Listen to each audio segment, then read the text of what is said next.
सुदूर गढ़वाल के कई ऐसे पहाड़ी गांव जहां आज भी पानी की बहुत बड़ी किल्लत है और जैसे जैसे गर्मी बढ़ेगी तो यह समझ लीजिए कि पीने के पानी की भी किल्लत हो जाती है। वैसे देखा जाए तो उत्तराखंड के ग्रामीण क्षेत्रों में कई पानी की योजनाएं चल रही हैं, जिनमें सरकारी और गैर सरकारी दोनों शामिल हैं। सरकारी योजनाओं में जल जीवन मिशन और राज्य पेयजल एवं स्वच्छता मिशन प्रमुख है। जल जीवन मिशन का लक्ष्य हर घर में नल से पानी पहुंचाना है, जबकि राज्य पेयजल एवं स्वच्छता मिशन ग्रामीण जल आपूर्ति और स्वच्छता योजनाओं को लागू करता है। गैर सरकारी संगठनों जैसे कि स्वजल योजना भी ग्रामीण जल आपूर्ति और स्वच्छता में महत्वपूर्ण भूमिका निभाते हैं, परंतु धरातल पर देखा जाए तो अभी भी इसमें इतनी सफलता नहीं मिली है।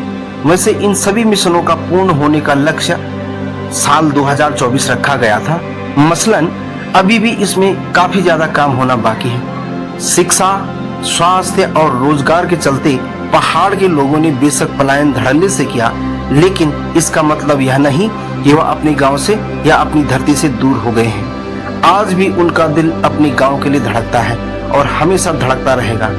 जब भी उनको मौका मिलता है तो उनकी सबसे पहली पसंद गांव जाना होता है और यही इच्छा होती है कि अपने बच्चों को लेकर गांव जाएं, अपने घरों के ताले खोलें, गांव के लोगों से मिलें। खासकर गर्मियों में जब बच्चों की स्कूल की छुट्टियां होती हैं तो लोग अपने गांव में जाना पसंद करते हैं, क्योंकि गढ़वाल में उस समय मौसम ठंडा रहता है और जो शहरी इलाके हैं वहां गर्मियां बहुत पड़ती हैं, इसलिए वहां जाना हर कोई पसंद करता है। लेकिन पानी की दिक्कत के चलते कई लोग अपने कदमों को पीछे कर लेते हैं। सरकार के द्वारा चलाई जा रही कई योजनाएं तो हैं, परंतु कई गाँव ऐसे हैं वहां इन योजनाओं के तहत कोई लाभ नहीं मिल पाया है।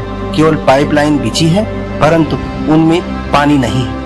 लोग तरस गए हैं पानी देखने के लिए कि कब पानी आएगा, परंतु वास्तव में अगर पानी आएगा भी तो कहां से आएगा, क्योंकि जो प्राकृतिक जल स्रोत होते थे वो सब तो सूख चुके हैं और जो नदियां हैं वह बहुत नीचे हैं और गांव बहुत ऊपर पहाड़ों में। उत्तराखंड से कई सारी नदियों का उद्गम है।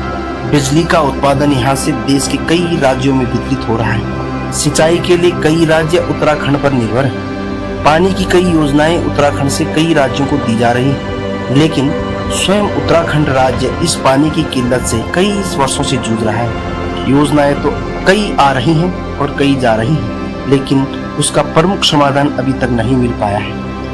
अगर हम इसका कारण जानना चाहेंगे तो सबसे बड़ा कारण यह है कि एक समय था जब उत्तराखंड के पहाड़ी गांवों में लोग खेती करते थे। लोगों ने जंगलों और पहाड़ों को काटकर सीढ़ी नुमा खेत बनाए और उनमें बहुत बढ़िया खेती की, जैसे कि दालें, ज्वार, बाजरा, मक्का इत्यादि। कई प्रकार की ऐसी खेती करी जिससे उनका अपना स्वरोजगार होता था, साथ ही साथ स्वयं के लिए भी अपना अपना अनाज पूरे साल भर के लिए हो जाता था। लेकिन आज यह स्थिति है कि पूरे खेत बंजर पड़े हुए हैं और जो थोड़ी बहुत खेती कर भी रहे हैं वे जंगली जानवरों से परेशान हैं, जैसे बंदर, सुअर, भालू, पक्षी इत्यादि। और एक और खतरा है, चीता और बाघ नरभक्षी हो गए हैं। रोज सुनने और देखने को मिलता है कि फला एरिया में, फला गांव में महिला, पुरुष या बच्चे को बाघ उठा के ले गया है। अब सबसे बड़ी बात यह है कि जो सीढ़ी नुमा खेत बनाए थे उनमें हल चलता था, खरपतवार की सफाई होती थी, फिर खेती होती थी, जिससे बारिश होने के बाद पूरा पानी खेतों में समा जाता था, जिसके चलते प्राकृतिक जल स्रोत रिचार्ज होते रहते थे। अब स्थिति यह है कि पहले तो खेती नहीं बचे और जो बचे भी हैं वो इतने टाइट हो गए हैं कि अगर जेसीबी से भी खुदाई की जाएगी तब भी वह नहीं खुदेंगे। वे इतने टाइट हो गए हैं कि बरसात का पानी सीधे बह जाता है और उनमें समाता नहीं और बाद में एक आपदा का रूप ले लेता है, जिसके चलते प्राकृतिक जल स्रोत दिन प्रतिदिन सूखते चले जा रहे हैं। यहाँ तक कि 50% गांव के जो प्राकृतिक जल स्रोत थे वे बिल्कुल ही सूख चुके हैं या उनका अस्तित्व ही खत्म हो गया है। इन जल स्रोतों को पुनर्जीवित करने के लिए कुछ समय पहले सरकार के द्वारा ग्राम प्रधानों के माध्यम से खाल चाल योजना चलाई गई थी, जो कि बहुत अच्छी योजना थी। साथ ही साथ ग्रामीणों को मनरेगा के तहत रोजगार भी मिला था। खाल चाल एक तरह से बड़े बड़े छोटे तालाब नुमा खड्डे बनाए जाते थे, जिनमें बरसात का पानी एकत्रित होकर धरती में समा जाता था, परंतु उन खालचाल का हालचाल आजकल बहुत बुरा है, क्योंकि बनाने के बाद दोबारा किसी ने उनकी सुधि नहीं ली। उनको हर साल मेंटेन की जरूरत होती है। उनके अंदर की झाड़ी, घास, खरपतवार निकालकर उसकी खुदाई की जाती थी, जिससे उसमें पानी समा सके। परंतु आज स्थिति यह है कि खालचाल अब दिख ही नहीं रहे हैं, और जो दिख रहे हैं उनकी हालत बद से बदतर है। झाड़ी, चंकड़, खरपतवार से ढक चुके हैं।